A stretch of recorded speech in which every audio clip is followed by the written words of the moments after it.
My name is Ken Bowden. I'm the manager of the Commuter Services Program with the Tampa Bay Area Regional Transit Authority, and I'm joined by my colleague, Arlinda Carulli from Commute with Enterprise.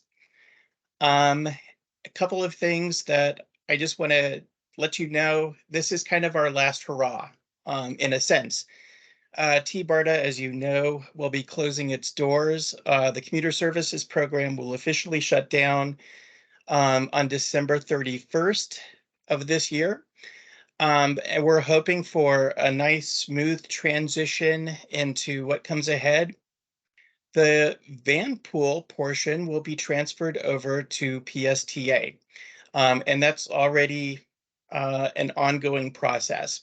So I just want to let you know that there is continuity there, and we intend to make sure that the transition is as seamless as possible for folks in the Tampa Bay area. In terms of the agenda, I just kind of want to go through and talk a little bit about what we're going to talk about.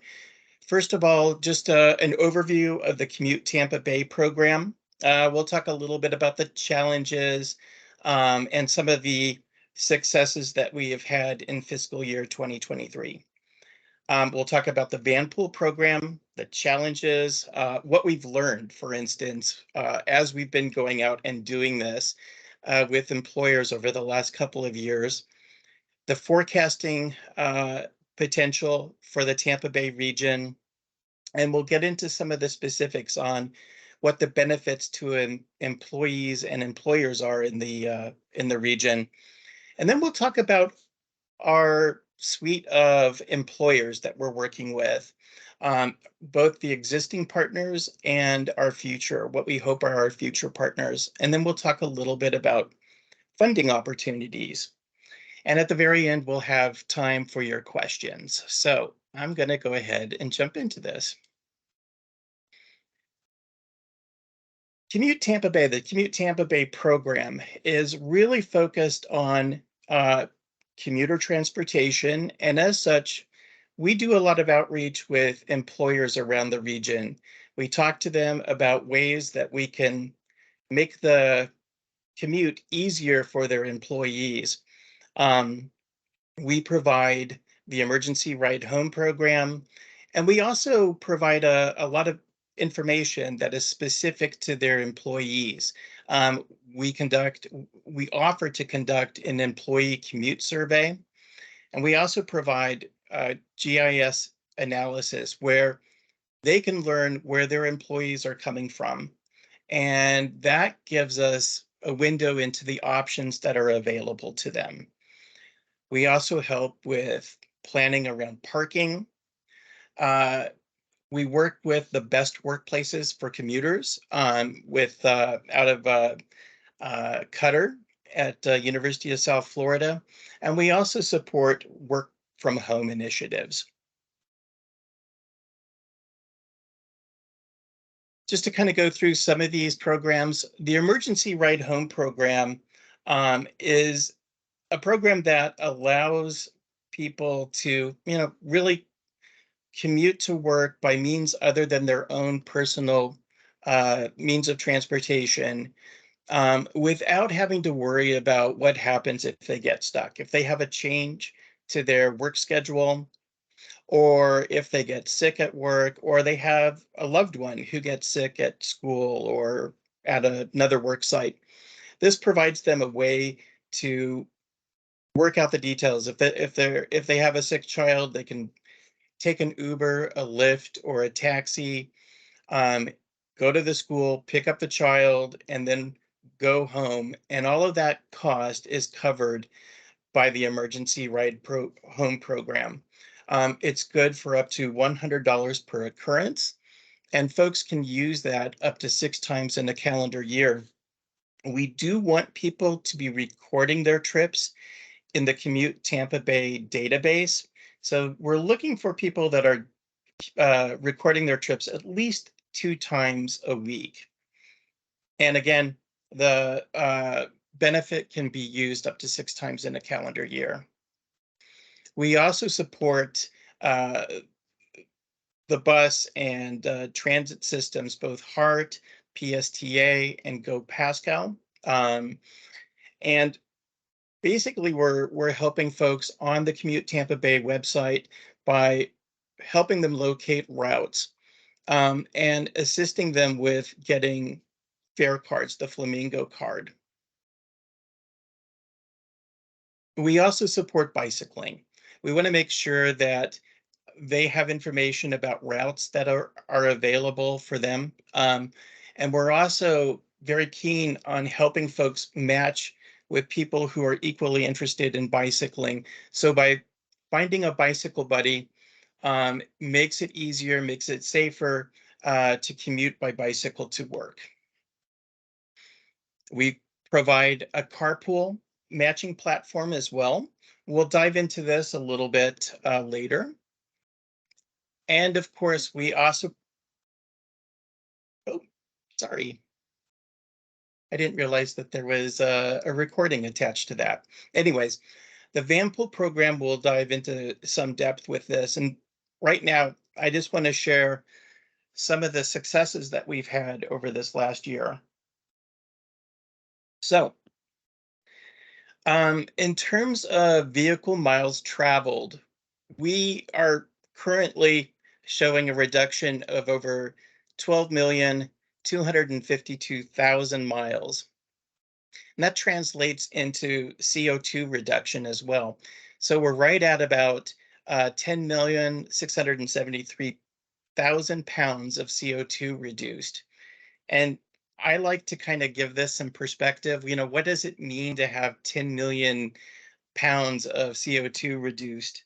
If you think of this, the CO2 that's held in a normal volume of air, that air would fill up 2,705 Raymond James stadiums. Or in other in other terms, you could think of this as a forest sequestering CO2 from the atmosphere. And that's the equivalent of over 1,198 acres of forest pulling that CO2 out of the air. And we're preventing this from entering into the atmosphere in the first place. We've also reduced gasoline consumption by over 545,000 gallons.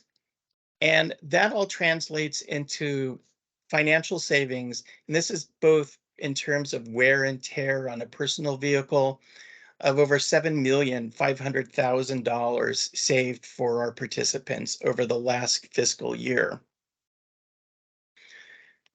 So when you look at the program as a whole, most of these numbers that are being reported are coming from the van pool side of things. 5% roughly are coming from other means of transportation, such as carpool, transit, bicycling, walking. We're going to dive into that just a little bit, because what I think we're seeing here is the tip of an iceberg. So looking over everybody who has registered on Commute Tampa Bay over the last 4 years, we have 1,758 folks that have actually said they're interested in finding a carpool. At the very tip of this, we have 86 people who are actually reporting or have reported in the last fiscal year. Over that total of 4 years, we've had about 710 individuals who have at one point or another reported their trips on Commute Tampa Bay as having carpooled. The remainder, 962, have never reported. We don't know if they're in a carpool. We don't know if they've had success, or if they've just simply dropped out and have stopped reporting for whatever reason. We actually conducted a survey, just a quick little survey of carpoolers. We reached out to all 1,752 carpoolers in our database and asked them, have you been carpooling? And it was an interesting response. out of that total number of carpool participants, 52 responded, which is not great. I don't claim any of this to be scientific by any means, but I think it's kind of interesting to report on. 27 of the 52 that reported actually said that over the last year they've been in a carpool. Of that, only seven of them said that they've been reporting their carpool trips. And those that left us, most of these folks actually left us their email contact address, and we went to the database. I went to the database to look up. All I can find are 3 individuals that have actually reported trips in Commute Tampa Bay. So again, we're seeing this real iceberg effect going on where at the very surface, we have a few people that are reporting and a lot of folks below the surface who haven't been reporting. So it's very much, I think, like an iceberg. Um, 7 of the folks that responded were in the Vanpool program, and I'll share some of their responses. Extremely positive responses about the Vanpool program. 3 people said they had no success in finding a van pool. 6 actually reported that they were commuting by bus. 8 reported that they were driving alone. And we had 1 individual who reported that they were utilizing Uber and Lyft to get to work. So kind of go on from there. I'll share some of these responses. In terms of the Vanpool responses, I love this service. That was the first response that I came across. We also had folks say it builds employee brotherhood. Um, Quality and comfort is good, and support staff is very responsive. Repairs and maintenance issues are relatively simple. I have been, and then some people said I have been unable to find an empty van pool seat to James A. Haley. So we had a lot of responses, people that were actually looking for van pools. And in terms of some of the responses that we had for carpool, they were a little bit negative. I think a lot of them were actually quite constructive. One person responded in terms of not being able to stay in a carpool was, I just wish employers were more sympathetic to allow responsible adults to adjust their work schedule slightly. Um, I didn't receive a timely response. So again, with carpool matching, if you're utilizing this system, you're reaching out to somebody that you match with, and they don't respond, that can be very, very off-putting. And I get that from this person. Um, Again, I'm disappointed that this service has not worked out for me. This would have saved me a lot of time and walking. So I just wanted to share some of those responses with you. And I wanted to give you like this image that's up on the screen now. These are the van poolers or I'm sorry, the carpoolers that we have in the Commute Tampa Bay system that have been reporting their trips. And they're coming from all over the Tampa Bay region. Um, it's really a nice little snapshot of those individuals. Um, Before I pass this over to our Linda, I want to share with you just a quick little video. We invited one of our uh, contacts at the TSA to talk with us. Her name is Kathleen Steitley. She is a uh, she's a supervisor at the TSA. And not only that, she's also our organizer for the Vanpool program at the TSA at Tampa International Airport. And she also uses the program herself. She's a Vanpooler. So let me try to move this over.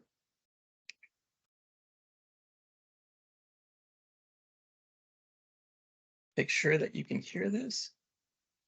All right. Hi, my name is Catherine Steitley.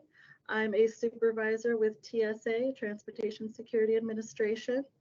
My role within TSA with the Enterprise Rideshare Program, I'm the point of contact for the entire program.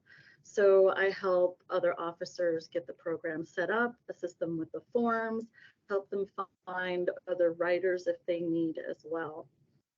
My experience with van pull, I'm a van puller myself, and I love the ability to just know that no matter what, I'm going to be able to get to work. We worry a lot, especially this time of year or close to this time of year, about government shutdowns and things of that matter, in which we may not get paid. So it's critical that myself and my officers, we know at least we have a way to get to work and to continue to protect the transportation security systems that we enforce. In my case, it's aviation. Um, so it's helped officers immensely. I myself work a very early shift, and a lot of officers do. It's pretty much our busiest shift in the morning. We get here around 3 a.m., sometimes earlier, to set up the equipment and such. And we get off around noon or sometime after. And this is tiring work. It's exhausting, not only physically but mentally as well. So it's such a lifesaver to not every single individual have to drive all of the time. Sometimes officers fall asleep. Unfortunately, we've had that happen. We've had officers get very injured in accidents because they've fallen asleep. It's just the nature of this shift and our jobs. So knowing that we have that backup is critical. And anytime I find an officer that is struggling with attendance, coming in on time, I always recommend the van pull program. That's my go-to, the ride share for them. And I find that those are members of van pulls and ride shares, they tend to have a lot less call outs because they're helping each other, right? And it also gives us that time to vent about our day with things that passengers and the general public wouldn't understand. So it helps from a mental perspective as well. Officers are happier, more energetic, and I just love seeing that change and not having to worry about, is this officer going to be here? They help each other out. That camaraderie is really important in our industry. And the benefits, I always stress to them. Myself personally, I've saved over $3,000 a year between the $50 a month that I save on my car insurance because I'm not traveling that far. I was even able to sell my second vehicle because I didn't need it that much. I wasn't using it. Between the gas, the tolls, the vehicle maintenance, the oil changes, the tire changes, I save that much. I've calculated it, worked it out, because that money I use for cruising. I go on cruises and I love it, obviously. So it's, we work hard and we play hard. So it's great to be able to have that additional leadway to save money aside for things that we need to do, and not have to worry about, okay, today I don't think I can afford the toll today. Let me take this other route. Maybe it'll be safer. And we have to always be alert, especially in the mornings, because drunk drivers, they're on the roads. We have to be paying attention. We have to be awake. We have to be adamant. And that too, having more eyes on the road at the same time is extremely helpful, right? Because you may not notice something that somebody else can see far ahead and say, oh, I see some lights up there. And then we could avoid a head-on collision, which we have had situations, that very close calls. And then, of course, we call PD immediately to get that person to turn around and get off the road. So the benefits are just phenomenal. I just see the program growing even more and more. The only problem I see is officers that are too young, we have, this is a, you know, we're rolling over with a lot of new officers, and they're not 25 yet. So of course I understand, you know, enterprise isn't going to be able to cover them with that type of coverage, but it's great to know that we have that damage, injury, we're insured for anything that we need, so that if something does happen to us, at least we know that it's going to be okay. All right, I'll get this back over to Arlinda and share this screen. Go ahead, Thank you, Arlinda. Ken. Thanks. And wow, because I had not seen that video, guys, that was out of the office when Ken was recording it with Catherine. So I'm a little speechless and a little emotional just because that's kind of the feedback that we get quite a bit, and just to hear it and the impact. And really, again, I'm speechless. I'm really excited about it. I can't wait to share it with other work sites, just because they tend to see similar benefits. So that's been one of the biggest things when it comes to van pooling, having actual participants share their experience and share what their family looks like. It really makes a difference. So the first thing that I wanted to do is just communicate with you a little bit of what types of challenges that we're seeing out there and how we've been able to accommodate them with van pooling. So again, thank you, Ken, for setting this up. Ken introduced me earlier. Arlena Curley, I'm the account executive for Commute with Enterprise. I focus on partnerships with work sites to see if we can identify van pool opportunities. I get emotional when it comes to TSA, Tampa, and St. Petersburg Airport, because I started that van pool program with them from the ground up. So to see it have over 20 van pools on the road with many participants, it's just really thrilling. So again, one of the biggest concerns that we continue to see is recruitment and retention. And this is throughout all types of industries. So we're talking to manufacturing sites, we're talking to hospitals, hospitality, right? The resorts and hotels, and distribution centers, manufacturing.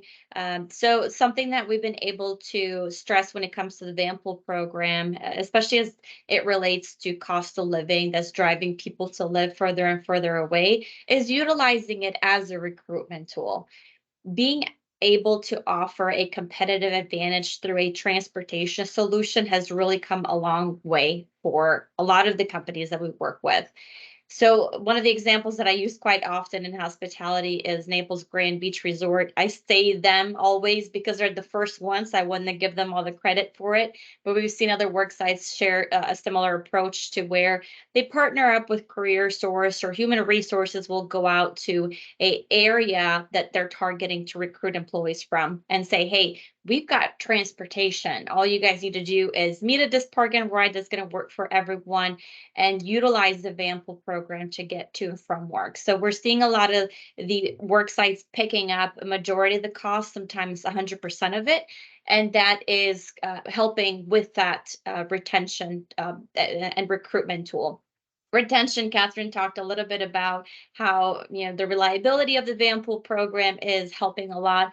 The average lifespan of van stays on the road is about 6 years, so we continue to see that success. Employee wellness initiative, again, her video could not have said it any better. It's that concern of the long distance commuters when it comes to those drivers that are spending 45 minutes to an hour plus on the road, especially in traffic. And when it comes to that second or third shift employee, the additional challenges that reflect their wellness is going to be, they're tired, right? They're exhausted leaving work. So having to rotate through the driving responsibilities could really mean a lot and go a long way. Parking and facility, we see a lot of work sites that have that parking challenges, especially in downtown. I'm going to share a little bit about our downtown prospects and why they're a great opportunity for us for it. And then also diversity, equity, inclusion, sustainability. We want to go green, right? We want to be able to measure CO2 emission. I know that Ken shared some wonderful numbers earlier, so we want to continue showing how we can progress through it. And the beauty of it is we could actually separate it by work site, so we could measure out, hey, James A. Haley, you have over 100 van pools on a road. here's what that contribution looks like in terms of sustainability. And our vans are extremely diverse. There is equity and inclusion within the family groups, and we're just excited to share that experience. Slide. So forecasting the potential, this is something that we like to do, and this is going to be based off of the Tampa Bay area. So this is from our existing work sites. What we like to do is plug in the employee count for those work sites, and there is about 8 that we have right now. So the largest one is James A. Haley. This is why we're seeing that number be over the 25,000 mark. And the potential van poolers could be 2,541. So we're at 200 plus mark, but we could potentially have 323 vans on the road. That could mean 2,218 parking spots reduced, 40 million plus miles saved annually. So when we start looking at congestion mitigation, the potential CO2 reduction could be upwards of 31 million. And then the annual commuter savings upward of 23, close to $24 million. So the reason we like to share these numbers is this is without looking at other prospects, right? This is just looking at the pool of our existing partners who we continue to have marketing campaigns at the site. So we're really excited. Again, TSA, it has been working with us for the last few years, enrolling different types of marketing material to their staff, videos. Ken and I have actually physically gone in there and become part of their pre-meeting shift, just because it was a challenge to catch them when they're clocking in or when they're clocking out. So in addition to those seminars and town hall meetings, we're catching them before their shift to communicate with them that this program is available. In fact, going back a little bit, it was a bit challenging to get that second shift to cooperate. I wouldn't say cooperate, but become part of those meetings, because they really didn't know what was happening. So Ken and I met with them individually again at these pre-shift meetings, and we saw an uptick in that participation of van pools on that second shift. Okay, second slide. So this is looking at the actual business impact. Some of you might have seen this slide before. This is our second quarter that ended in August. So it's showing current van pool number at 207 with over 1,000 participants. Seat occupancy, this is something we worked really hard on, being at 68.4%, especially after COVID. Those numbers were affected in terms of keeping it on the lower end for safety procedures. So we're excited to get that number up there, continuing to educate the work sites on how to communicate, and then also using our platforms such as commutewithenterprise.com so that we could find additional riders to match to those existing van pools. I heard Ken mention sometimes the challenge is there isn't enough seats. So what that platform does, it actually saves information. So if there's 4 people within the same area leaving about the same time in terms of schedule, it will actually pair that group together. So I can have what we call connection meetings with those individuals and say, hey, there's 4 of you or 5 of you that are commuting from Riverview to get to downtown Tampa. Let's go ahead and take a look and see if van pooling could be a good fit for you, and then go ahead and get that started. So parking spots reduced 809.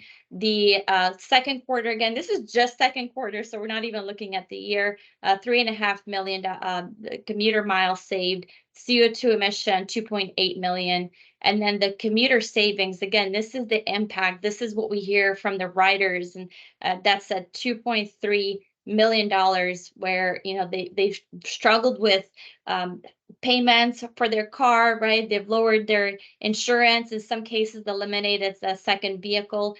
This is really just applying that the tolls cost, the fuel cost. Again, it applies directly to the actual ride. So those are some additional savings that we're seeing that are not even calculated here.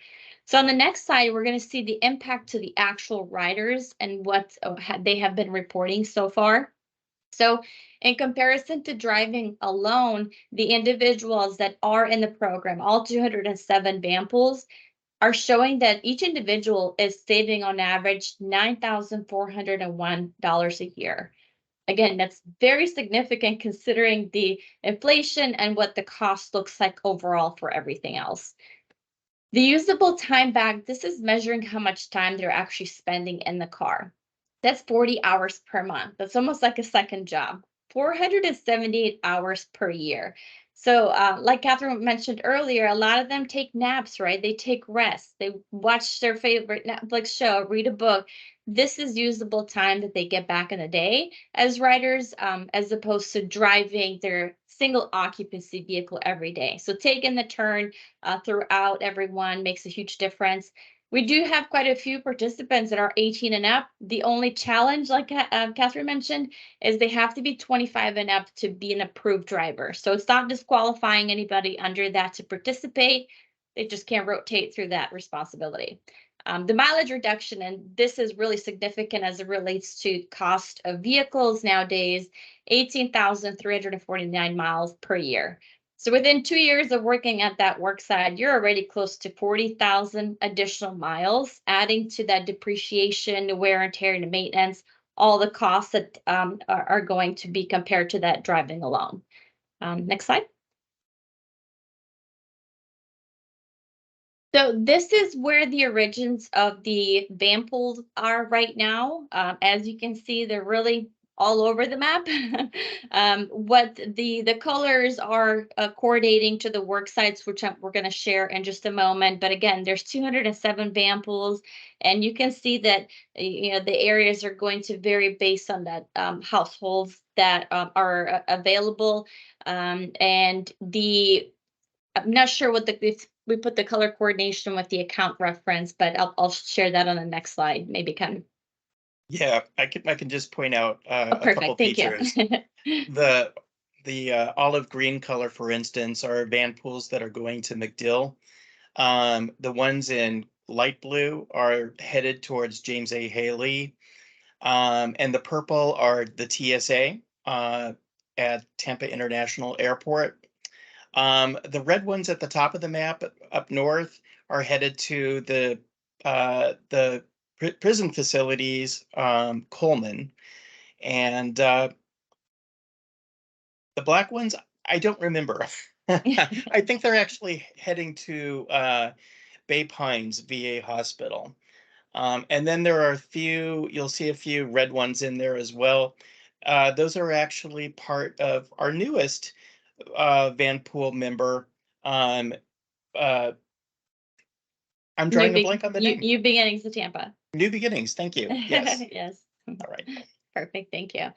So the work sites that Ken just listed, you'll see them on here. Again, these are existing partners that we have really strong relationships with that we continue to grow within those businesses, giving a lot of credit to James A. Haley for 100 plus van pools. And a lot of them you'll actually see recognized as best workplace for commuters. So that is something else that's helping in terms of recruitment. We've got Bay Pines VA, MacDill.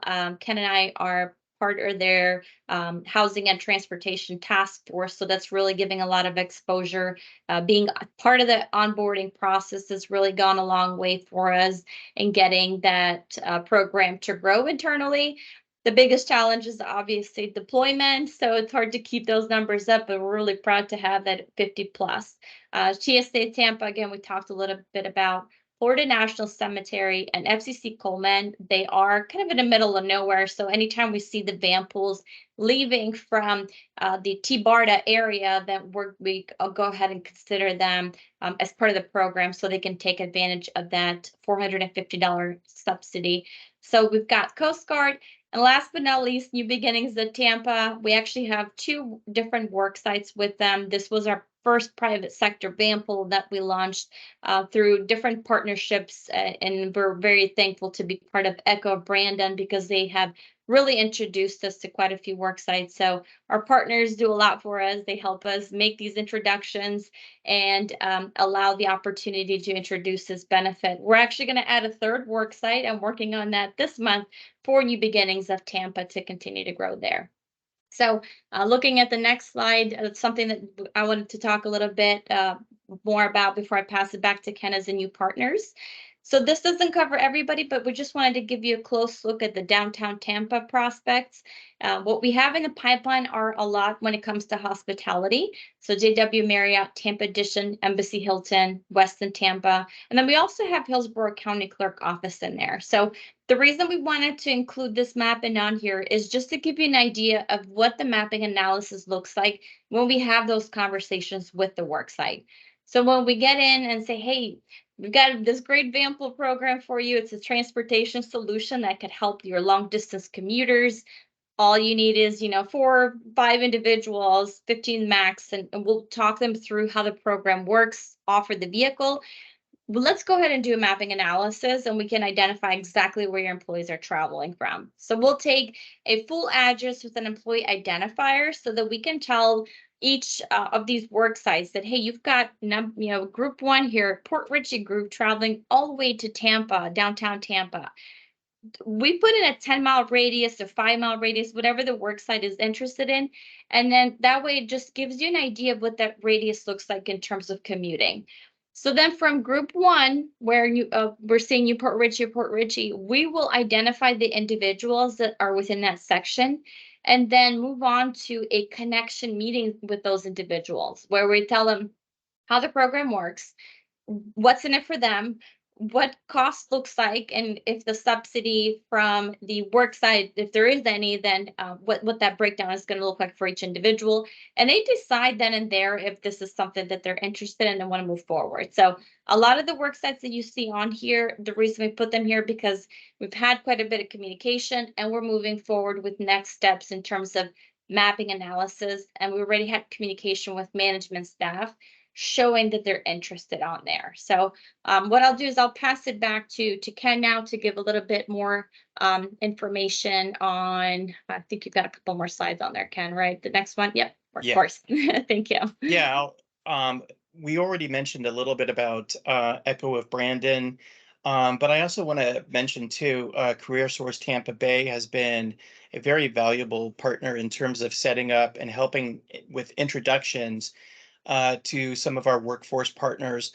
There is a lot of folks out there whose primary responsibility is to train individuals for jobs and then to make sure that they're placed in jobs.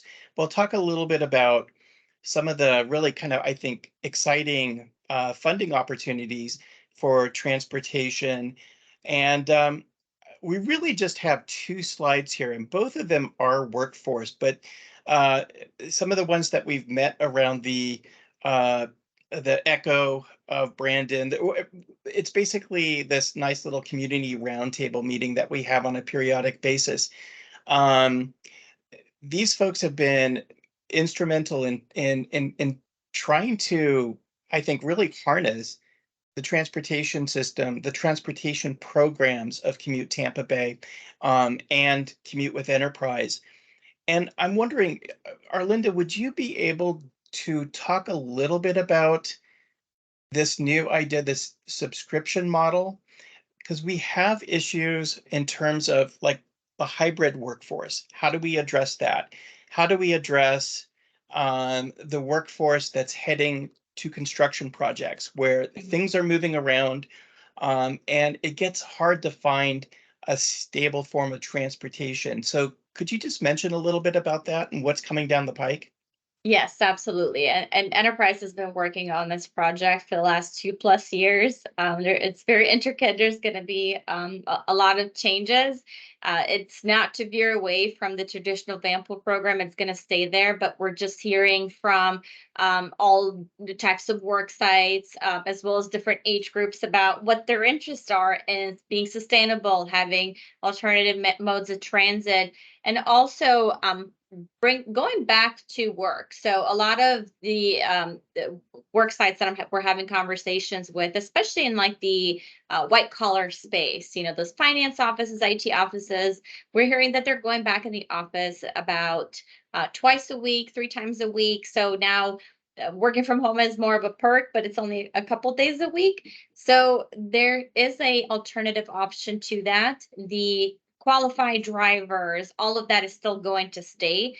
But the way that this option is going to look like is a subscription base. So it could be for a downtown building. So again, multiple work sites can be involved in this, or we're just, for the sake of the example, we're going to stick with one. So if we introduce the Vanpool program, they sign up, and going onto the platform after you download the app or going onto the website, you would register the days that you want to sign up for. So if you're commuting to work Monday, Tuesday every week, then you would select Monday, Tuesday. So the pricing would be affiliated with the distance and the days used. So we're looking for a minimum of 2 days usage, and 5 is the highest. When you're traveling 5, you would normally go to the traditional option, but you could reserve it for the amount of days. We're still looking for that 50 plus occupancy and usage of the vehicle, but you would essentially reserve the seat for the days, have at least 4 riders still commuting to the work site, and the van pool could be utilized 5 or 7 days out of those out of the week, right? But again, you're reserving your seat onto that. They can still take turns driving, just like the model that is being used right now. We will still qualify them. Insurance is still going to be something that's going to be an option. But again, a lot of folks sold their vehicles when they went to working from home, or now have one family vehicle that they're utilizing. So returning to the office has become of a challenge. Something else we've heard a lot, Ken, too, is I relocated farther away from my work site to where a affordable family home was available. Now that we have to come back, it's an hour plus commute for me. I'm not going to relocate, right? What's an alternative option? And this is where the subscription model can come in handy, where they'll ride the Vanpool program 2 days a week, 3 days a week, whatever is convenient for them, and then be charged accordingly. So there's a lot coming. It's probably, the idea was to get it rolling in fall. It looks like probably beginning of 2024 is when it's going to roll out. And I'm going group to group, sort of picking a option of who's going to best fit this model to present it to, so that we can roll it out to that work site. And this is what I'm grateful for. Enterprise is not picking just one location to roll it out through the Commute with Enterprise program, but they're telling all of us, see where there is opportunity, introduce it, and let's share the success from that particular work site. So I'm happy to see it happen, and hopefully we can report by next time we get together and share some of the successes from it. I would take a moment to just look at some of the funding opportunities that are out there. We're all looking for ways to fund our transportation systems. And so one of the things that I want to do is just highlight some of the traditional ways we've funded Vanpool and transit, and at least the fare box portion of it, and opportunities that we haven't really taken advantage of yet. The pre-tax commuter benefit. So think of this as like health insurance or a health savings account. Money is withdrawn pre-tax to pay for transportation, whether that's a transit pass or the Vanpool program. And employees do not pay taxes on the amount that's withdrawn, and employers don't pay FICA taxes. So that's a tax savings right up front. We also have faith-based and community support programs that are available. We mentioned New Beginnings. I remembered the name, thank God. New Beginnings is actually being funded by New Life Ministries. Their goal is to get homeless veterans back to work. And as part of their mission, they're charged with making sure that they have everything they need to succeed. And that includes a transportation component. Um, these are opportunities that we haven't really delved into very much, but they exist and people are already starting to plug into these. We're working with Echo of Brandon to make sure that they have a Vanpool program up and started, and they've been talking about utilizing United Way to help get that initiative off the ground. We also have the work opportunity tax credit. I'm not an expert in this by any means, but I can just briefly mention that our workforce partners are plugging into this, and it's a way for them to essentially utilize money that the employer is getting back from hiring a targeted individual. So those individuals might be veterans. They might be somebody who is coming out of prison and needs a second chance. It can be somebody who lives in a targeted economic zone. Um, the employer can get up to $2,500 to $6,000 in certain instances to basically as a tax credit back from actually helping to employ these folks. And what our workforce partners are doing is asking the employer to peel off a portion of that for transportation to make sure that those employees have stable continuing transportation to work. Um, and I think that's the last slide that I have on this, but I do want to mention that it's been challenging to get the private sector up and running on our van pool program. And I just want to reach out our partners at PSTA. I think there's a lot of opportunity out there. Um, in terms of some of the 5307 money, the funding that's available, it'd be great if there were some sort of differential scale to help encourage and grow that private sector. And one thing that I would definitely consider, if we were continuing the program at T-BARTA, would be looking at a way to incentivize employers to kick in a little bit of money. So maybe there's a match. Um, you know, we'll pay the $450 a month up front, but we'll peel off another $150 if the employer will kick in $150 in addition or more. That's one idea. And with that, I'm going to just open this up to questions.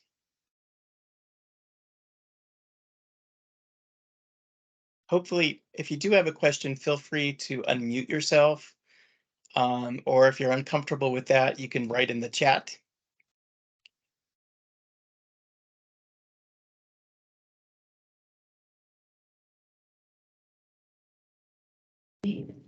Hey Ken, it's Gabrielle at PSTA. Hi, welcome. Hey, I just want to say, I'm so glad that you put this webinar on since we're going to be taking over the program and it's opening my eyes to a little bit more because I didn't know what went on the enterprise side. So it's like watching the slides I got to know. And Arlinda, I'm glad I took a picture of your information on the screen. So so that I could reach out to you also. Absolutely. We'll connect. Yep. Okay. Perfect. That's all I want to say. Thanks for putting this That's together. wonderful. Thank you. Thank you. It's great meeting you, Gabrielle.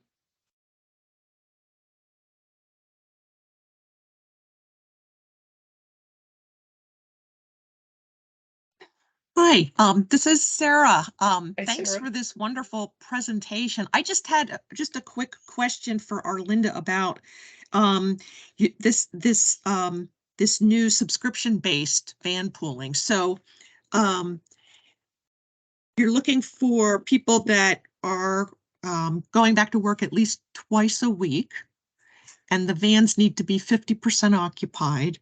And there were a couple other requirements, and I was unable to write them down. I think there were a couple other things that I missed. Did I miss anything? I would, when I talked a little bit about how it would compare to the traditional van pooling, a lot of the rules will stay in terms of insurance transferring.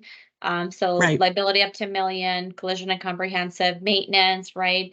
We would give them a couple sets of keys so they can sort of coordinate within the van pool program. It's the basis of it's a lot electronic, right? It's everything is on your phone, so you can see sort of profiles. You can communicate with other writers, especially if you're not going to make it in, make arrangements if there's keys and changes happening. But the requirements, really, the minimum ridership is going to be the biggest thing. Is that two? days a week. When it comes to occupancy, and the way we figure out the 50% is having at least 4 people ride the vehicle per day. Not necessarily the same people, right? They're just going to be 4 of them. And those are the only items that I mentioned. I'm trying to think through if there's something else. Obviously, we want qualified drivers. You don't have to be. That's the beauty of it. And one of the great things is you Right. get discounted rates if you do volunteer to be a driver, or if you volunteer to be a coordinator. The coordinator responsibilities are a bit more when it comes to maintenance, right? Things of that sort. They would take responsibility. So there's little incentives to have a bit more responsibility for certain duties. The only other thing, and I'm trying to think through it, is probably going to be more on in terms of ridership. And I'm trying to get the number on there. It's not just the occupancy of the vehicle, but it's obviously the vehicle usage. So let me give you that. I want to give you an accurate number, so I'm just pulling it up. So more when we look at that 7-passenger van, everyday use with 4 people, it's going to look more like a 57% average. And then same thing when it comes to trips recorded throughout the month. So the example that we've utilized, it's 87 round trips sold of 152 possible. So this is riding every single day. We want 87 round trips utilized during that time, which means you're using it 87% of the month. So those are the minimum ridership requirements to make sure that we align with NTD. And the great thing about doing it all online and virtually on an app is that we're still going to continue to collect the data for NTDs. And what's the platform that they would be reserving a seat? It's going to still be through Commute with Enterprise. Okay. Mm-hmm. Thank you. Of course. Very cool. Thanks, Sarah. Phil Winters has a question. What is the status of emergency ride home after December? That's a great question. And I actually, I'll just answer it this way. We know that there is an emergency ride home program that Commute with Enterprise operates as part of their activities in other areas of the country. I don't know if Commute with Enterprise is stepping into that role. They have an RFP, I'm sure that they'll want to respond to coming from PSTA. But I think the bigger question is, attached to the emergency ride home program is the commuter services program and what's happening to that. And I do not have an answer for you.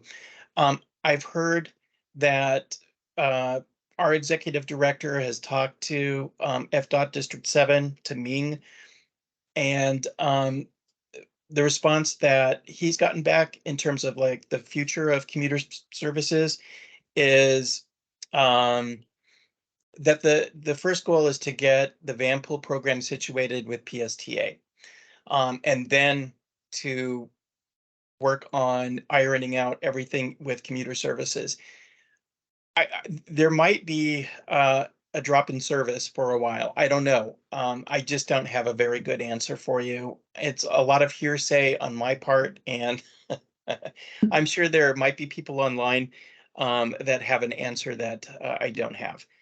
And I can answer that for the van pool portion. The van pool program is available in 48 different states. We have partners throughout, some of which we don't have transit agencies or any type of platform that offers the emergency ride home program. So Enterprise would pick that up. We would still hold the same options that TBARTA offers now, which is a 6 times a year, $100 reimbursement per occurrence.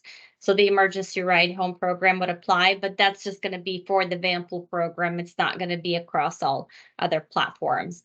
And then I'll continue on answer Courtney's questions. Courtney said it sounds like most of the vans have a single worksite destination. Is that correct? Is that more the trend versus multiple stops, drop-offs? So we see it on the federal sites that we have over in the TBARTA area, Courtney, they're typically single sites. The only ones that I see multiple drop-offs at is the VA hospital, James A. Haley, which sometimes they'll drop off at the hospital and continue on into different clinics. Something we've done in District 5, so Southwest Florida region, for our partnership with FDOT, we offer it to everybody, but I am seeing a bit more of a trend down south where there's different resorts in the area that'll have multiple drop-offs at their sister sites, where they'll drop off in one and continue their route. So it's always offered. I think it's certainly going to be a great plan when it comes to the downtown area. The all the resorts that we mentioned, all the hotels that we mentioned, we've talked to them. We sit at a GM roundtable that we're very thankful Karen Crest puts together through the downtown partnership. And they've all committed to saying we could all work together. So if we want to drop a couple of folks in one area and continue on with the drop off, they're certainly open to that. So we always stress it. Sometimes it doesn't happen. Well, it doesn't look like we have any other questions. So with that, I think what we'll do is go ahead and conclude. Thank you very much for joining us. If you have any questions, please feel free to reach out to either Arlinda or me. And yes, one last thing. We will make this available on the T-BARTA's YouTube channel, since we are recording it or have recorded it. With that, I'll give you back the last 4 minutes of the hour. Thank you very much. Thank you, Ken. Thank you, everyone. Have a great day.